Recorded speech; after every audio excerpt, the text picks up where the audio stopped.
Well, ladies and dudes, it is time for me once again to redo my movie review.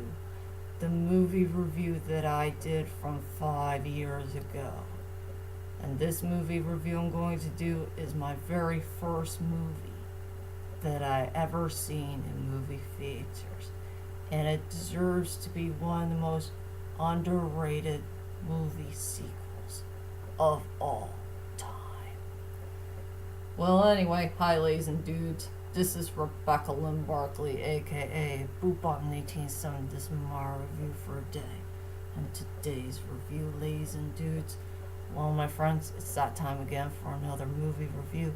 And I'm going to redo my most favorite movie sequel of all time out. And I'll try to make it better than before. So, anyway, ladies and dudes, here we go. I'm going to go ahead and redo my movie review of Taken 2. One of my most favorite films of all time, and truly one of the most underrated movie sequels of all time. And I did see this movie from 5 years ago, if you know what I mean. And I will say that this movie is 10 times better than Taken 3. For sure. So anyway, without further ado, ladies and dudes, let's go ahead and redo my movie review of Taken 2. And it will start right now. So anyway, let's head on to the main plot of the story. All I could say about the main plot of the story, it took place like a few years later after the events of Taken 1. Brian Mills, our favorite Irish deadly assassin dude, is finally going to spend time with his family at long last and enjoy their vacation in East Symbol. But Brian Mills doesn't know about that there's going to be some grave danger ahead, where there's a couple of Propoya dudes on the loose in East Symbol who are going to come by and seek out revenge on him for what had happened to their loved ones back in Paris, France. And now there's two things that Brian Mills needs to take care of. He needs to take care of those evil Propoya dudes once and for all and try to protect his family at all costs. And this is going to be one great underrated sequel that nobody will never forget in movie history. So anyway, that's my whole entire plot of Taken 2. And I guess everybody wants to know is, what the heck do I think about this movie after 5 long years had passed? Well, to tell you the truth is, ladies and dudes, for what you see me in my own face, I still love this movie even to this day. I mean, this is one of the best movie sequels of all time, but truly one of the most underrated movie sequels of all time. Because I think this movie is so darn well done in so many ways. And there's a whole lot of positive things I really do love about this film. I mean, it had a well done storyline, really good characters who were very well fleshed out and well developed, had some good sceneries and highlight moments of the film. It had a really good score. It had one of the best near endings I have ever seen in movie history, and also one of the most greatest endings ever in movie history, and so much more. Like I said, there's so many positive things I really want to say about this film. Well, for old time's sakes, I guess. Well, anyway, ladies and dudes, let's go on to the strongest points and the weakest points of Taken 2. I will say, for the two best, strongest points of the film that deserves to be a tie, goes to the storyline and the characters, who are very well fleshed out and well developed.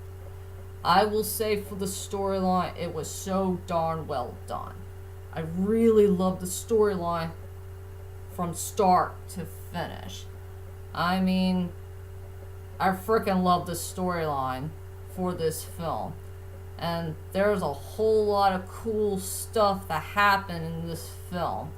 Like the part where Bryan Mills had finally spent time with his family at long last, since he hadn't spent time with them for so many years after his CIA agent days had finally came to an end. And those Papoya dudes are going after Bryan Mills and take their job very seriously. Try to find him, take him down for the count. And so much character development and chemistry for Bryan Mills and his two loved ones, Kim and Lenny.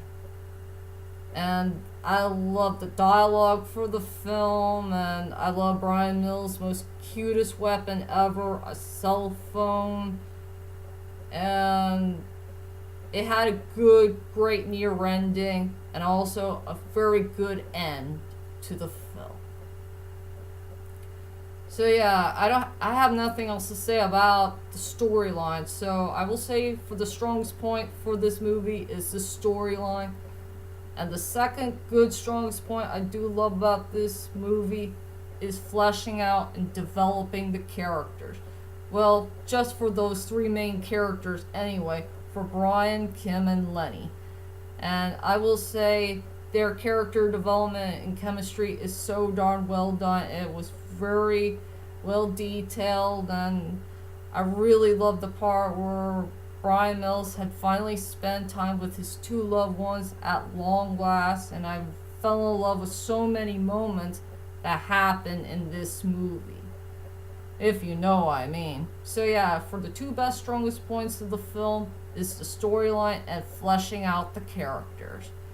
And I will say for the weakest points for this movie, I will say that this movie is kind of rushy, just a little bit, just a few parts around in the first half of the movie. I wish they should add a couple more scenes in the film, like more moments between Bryan Mills and Lenny, and some of the parts with the Papoya dudes, to do their serious mission. Maybe that might work. And I wish there was a part where they did not rush the part at the near end of the film where Bryan and Lenny finally reunite at long last after their main trouble had finally come to an end, if you know what I mean. So I will say for my weakest points for this film is it's kind of rushy here and there, but it did not take away anything for the movie. So that's my whole entire strongest points and the weakest points of the film. And now let's go on to the characters. I will stay with the four characters that I truly loved in this film. First, we got the Papoya dude leader, played by this actor I really don't know of. I know I saw him in another film that featured Mark Wahlberg, if I remember right. The movie called Shooter, if I remember right. Well, it's been a while anyway. But anyway, I really like this Papoya dude. He's a really good villain, but not a memorable one. And I really do like his storyline, his personality and attitude, and I really like the part where he made a really cool speech at the funeral scene. And I really like some of the moments between him and Bryan. He's trying to be a rough and tough villain. Sometimes he's really scary and terrifying. Yeah, there's some scary moments that I was so darn afraid about that Papoya guy.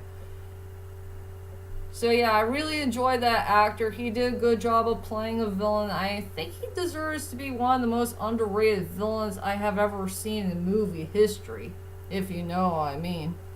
So yeah, the Papoya dude leader, he's a good character overall.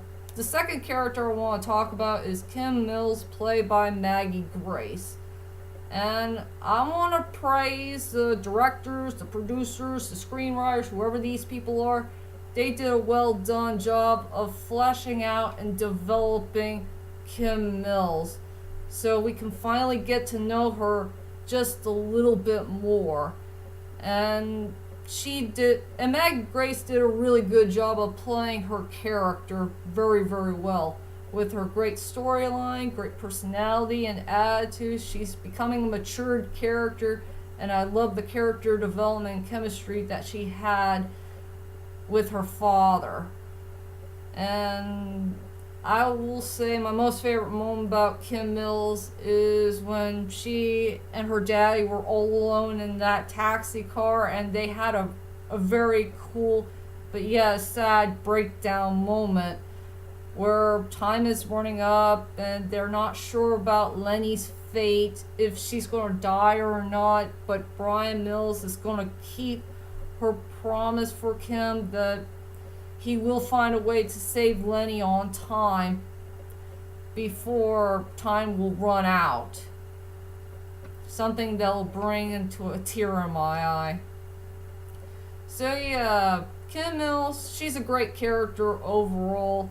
The third character I want to talk about is Lenny Mills, played by Famke Janssen, and I will praise those people for finding a way to flesh her out and make her a well-developed character. Since we all hate her as Lenore St. John back at Taken 1, I will never forgive the terrible things that Lenore had done, to cause her family to suffer and doing bad things to Bryan Mills. She was rude, arrogant, spoiled, and selfish. Well, let's just say we need to forget this character once and for all.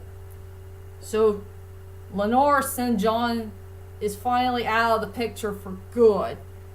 And now for Taken 2, we finally get to know her as Lenny Mills. I freaking love Lenny Mills. She's a really good character, and she deserves to be one of the most underrated characters in the whole entire Taken saga. I just wish we can get to know this character a little bit more. If we could flesh her out and make her well developed for Taken 3 if her character did not die. I mean, I really love Lenny Mills. She had a really good storyline, great personality, great attitude. She's beautiful, she's sweet, she's kind, honest, and I love the character development and chemistry that she had with Bryan Mills. And I'll never forget the moment where she and Bryan had that cool looking kiss scene. A great kiss scene that I will never forget in movie history. So yeah. Thank you, Famke Janssen, for making your character very well fleshed out, well developed, and make her a strong character. And most of all, I just wish you had more of a role in Taken 3, if you know what I mean. So yeah. Lenny Mills, great character overall. And the final character I want to talk about in this movie review is Bryan Mills, played by our dear beloved, the old great and mighty Liam Neeson. No matter what, this is Liam Neeson's most greatest character, his greatest role, and his greatest performance. With a fantastic storyline, a personality and attitude, he's a very well fleshed out, well developed character. He's serious, headstrong, and he's one of the most sexiest assassins around. I love when Liam Neeson played a very headstrong, sexy assassin, if you know what I mean. But anyway, I have nothing else to say about Bryan Mills. Bryan Mills is a great character overall, and I'll go ahead and tell you about my final thoughts of Taken 2. Overall, Taken 2 is such a well done, underrated movie sequel of all time with a great storyline, great characters who are very well fleshed out, well developed. It has some good sceneries and highlight moments of the film. It had a really good score, great near ending, great ending, great moments between Bryan, Lenny, and Kim. And I really do like the villain, who is so darn underrated. So anyway, for my rating for this movie, I decided to give it a 9.5 out of 10. Please check out this movie to believe it. And like I said about this film, it's one of the most underrated sequels of all time, period. So anyway, ladies and dudes, that's my whole entire movie review of Taken 2. And join me next time as I'm finally going to do my next movie review that involves one of the best oh heck no movies of all time. So for my next movie review is Fatal Attractions. I can't wait to do that movie review for all of you. So anyway, be prepared for my next movie review to come, and I'll see you all later. Sayonara!